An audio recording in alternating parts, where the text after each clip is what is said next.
¿Qué tal? Hoy vamos a abrir un archivo fascinante de la historia, uno de esos que cambian la forma en que vemos el pasado.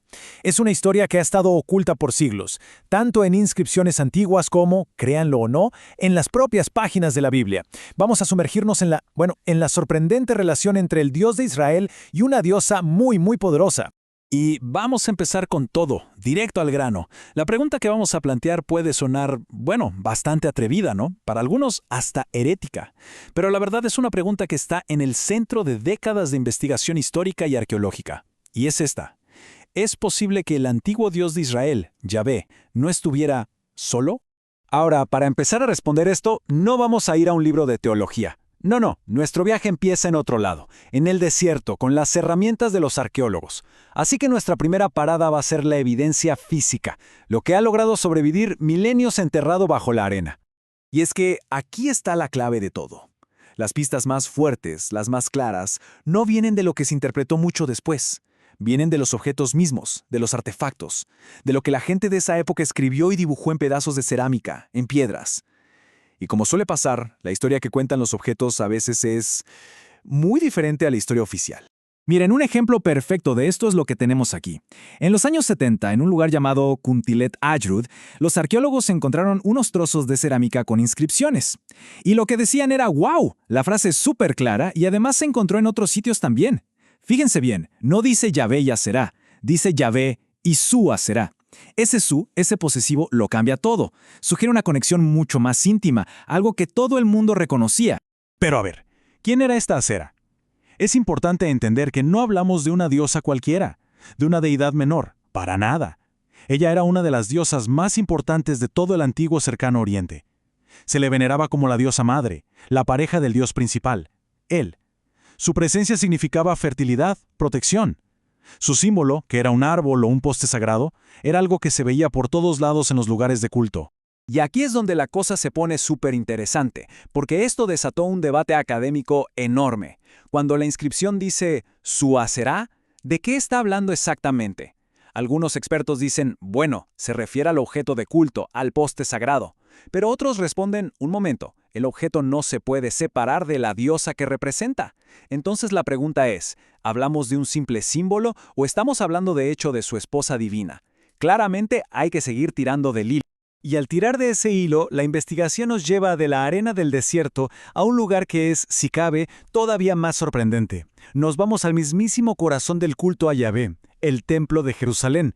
Porque resulta que la evidencia no solo estaba enterrada, a veces ha estado escondida a plena vista. Esto que van a escuchar es simplemente asombroso. Según un experto de primer nivel como Thomas Romer, basándose directamente en el texto bíblico, el lugar más sagrado de todos para el culto a Yahvé tuvo por mucho tiempo una estatua de la diosa Aserá. Ojo, no en un altar por allá lejos, en un culto raro, no, en el templo, en el centro de todo. Y no crean que fue cosa de un día, algo que pasó y ya, para nada. Esta línea de tiempo lo deja clarísimo. Fíjense, el rey reformista Ezequías la saca del templo, pero luego viene su hijo, Manasés, y la vuelve a poner. La estatua estuvo ahí durante buena parte del siglo VII antes de nuestra era, hasta que finalmente el rey Josías la quita de forma definitiva en una reforma religiosa súper drástica. Esto nos pinta un cuadro de un conflicto, de una verdadera lucha de poder teológico que se extendió por generaciones. ¿Y las pruebas? Las pruebas están acá, directamente en la Biblia. Los mismos que escribieron estos textos, aunque claramente lo hicieron desde la perspectiva de los que ganaron esta guerra teológica, no pudieron borrar del todo el recuerdo de su presencia. Al documentar que la expulsaron, sin querer, nos estaban confirmando que efectivamente ella había estado allí. Todo esto, claro, nos lleva a otra pregunta. ¿Cómo y por qué pasó esto? ¿Por qué la sacaron? Porque quitar la estatua no fue un simple acto de redecoración, digamos. Fue el punto culminante de un cambio ideológico profundísimo. Fue, literalmente, el exilio deliberado de la divinidad femenina del culto oficial. Y este es el punto central de todo. No estaban cambiando solo un objeto del templo, estaban redefiniendo a Dios mismo. Este nuevo movimiento, que iba hacia un monoteísmo súper estricto, necesitaba un Dios único, masculino y sin competencia. Y eso significaba, claro, que su compañera divina tenía que irse. Hay una visión del profeta Zacarías que es una metáfora, potentísima de todo este proceso. Él describe a una mujer, a la que llama literalmente maldad, que es encerrada en una canasta y enviada al exilio en Babilonia, el lugar que para ellos era el centro de todo lo pagano.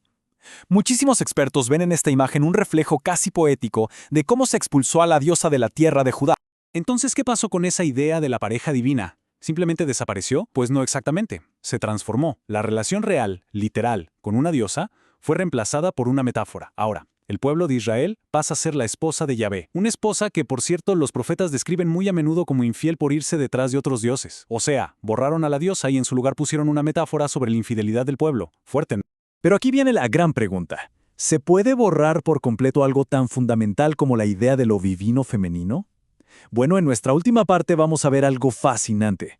Cómo, incluso después de exiliar a la diosa, muchas de sus características parecen haber sobrevivido, reapareciendo en la figura del propio Yahvé. Y aquí es donde la historia da otro giro de tuerca, uno totalmente inesperado. Porque a pesar de todo el énfasis en un Dios que es hombre, rey, guerrero, los textos de la Biblia guardan imágenes de Yahvé que son increíblemente maternales. Es casi como si las funciones, los roles de la diosa que exiliaron, hubieran sido absorbidos por el único Dios que quedó en pie. Y no estamos hablando de metáforas pequeñas o casuales, ¿eh? Son imágenes súper íntimas y muy fuertes. El profeta Isaías, por ejemplo, compara el amor de Dios con el de una madre por su bebé, un vínculo que nada puede romper. En otro pasaje lo describe gritando como mujer en labor de parto. Imagínense. Y en Deuteronomio se habla de Dios como la roca que te dio a luz. Son ecos clarísimos de la diosa madre. Pero ahora, todos esos atributos se le dan a un Dios que, oficialmente, es masculino. Y así, todo este recorrido nos deja flotando una última pregunta. La historia de Aserá es, en el fondo, la historia de una voz divina que fue callada para poder construir una nueva forma de entender a Dios.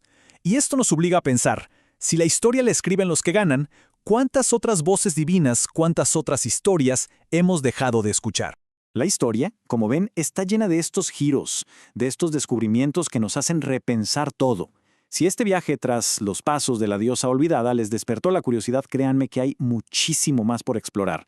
Gracias por acompañarnos en este análisis y de verdad nos encantaría leer qué piensan, qué reflexiones les genera este tema tan fascinante. Nos vemos en la próxima.